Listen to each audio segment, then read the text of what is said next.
Iran Israel యుద్ధం తీవ్రంగా మారుతున్న వేళ హౌతీలో కొత్త బెదిరింపులకు దిగారు. ఇప్పటికే హార్మోజ్ నుంచి రాకపోకలపై నీడలు కమ్ముకోగా ఇప్పుడు బాబ్ అల్ మందాబ్ జలసంధిని కూడా లక్ష్యంగా చేసుకుంటామని హెచ్చరిస్తున్నారు.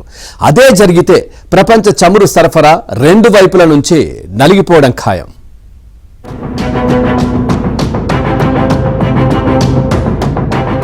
ప్రపంచానికి చమురు సరఫరాలో హార్మోజ్ మాత్రమే కాదు, బాబ్ అల్ మందబ్ జలసంధి కూడా కీలకమైంది. ఇది రెడ్ సీని హిందూ మహాసముద్రంలో కలిపే మార్గం. సముద్రం గుండా చమురు సరఫరాలో 10 నుంచి 12% ఇక్కడి నుంచే వెడుతుంది. ప్రపంచ కంటైనర్ ట్రాఫిక్ లో 15 నుంచి 20% ఇదే మార్గంలో రవాణా జరుగుతుంది. సుయోజ్ కాలువ, రెడ్ సీ బాబ్ అల్ మందబ్ మీదుగా ఆసియాకు చమురు సరఫరా జరుగుతుంది. అంటే యూరప్, ఆసియా మధ్య కీలక వాణిజ్య మార్గం ఇదే. ఇప్పటికే ఇరాన్ యుద్ధంలోకి ప్రవేశించిన హౌతీలు ఇజ్రాయెల్ సైనిక స్థావరాలపై క్షిపణి దాడులు చేస్తున్నారు. హౌతీలు ఇరాన్ మద్దతుతో పనిచేసే శక్తివంతమైన సాయుధ గుంపు.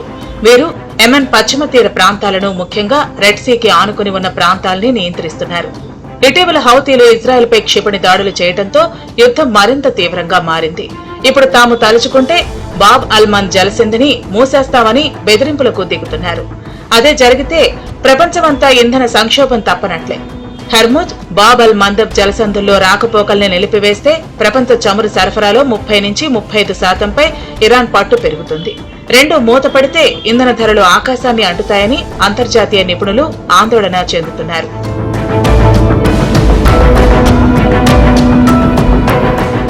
బాబ్ అల్ మందబ్ జలసంధిపై హౌతీలు పూర్తిస్థాయి నిర్బంధం ఇంకా పెట్టలేదు. కానీ ఒకవేళ దాడులు ప్రారంభిస్తే నౌకలు ఆఫ్రికా చుట్టూ తిరిగి వెళ్లాల్సి వస్తుంది.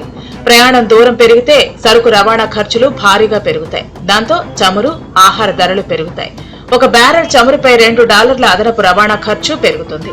భారీ చమురు నౌకల అద్దె రోజుకు $4 లక్షల నుంచి $7 లక్షలకు చేరే అవకాశం ఉంటుంది.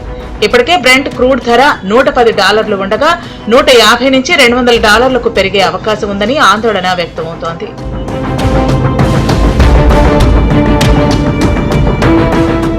హౌతీలు బాబ్ అల్ మందబ్ ను లక్ష్యంగా చేసుకుంటామని ప్రకటించడంతో భారత్ పై ఎలాంటి ప్రభావం పడుతుందన్న చర్చ జరుగుతోంది.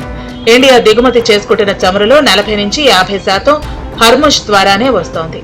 బాబ్ అల్ మందబ్ మీద మనం పూర్తిగా ఆధారపడలేదు. గతంలో 27 దేశాల నుంచి చమురు దిగుమతి చేసుకోగా ఇరాన్ ఇజ్రాయెల్ యుద్ధం తర్వాత 41 దేశాల నుంచి ఇంపోర్ట్ చేసుకుంటోంది. రష్యా నుంచి చమురు కొనుగోళ్లు తిరిగి ప్రారంభించింది. ఈ లెక్కన మనకు తక్షణ నష్టం లేకపోయినా దీర్ఘకాల ప్రమాదాలు పొంచి ఉన్నాయి. ఖతర్ నుంచి వచ్చే LNG, సౌదీ చమురు ఖర్చు పెరుగుతుంది. నౌకలు ఆఫ్రికా చుట్టూ తిరగటం వల్ల సరుకుల ధరలు పెరుగుతాయి. పేద, మధ్యతరగతి ప్రజలపై ద్రవ్యోల్బణ భారం పడుతుంది.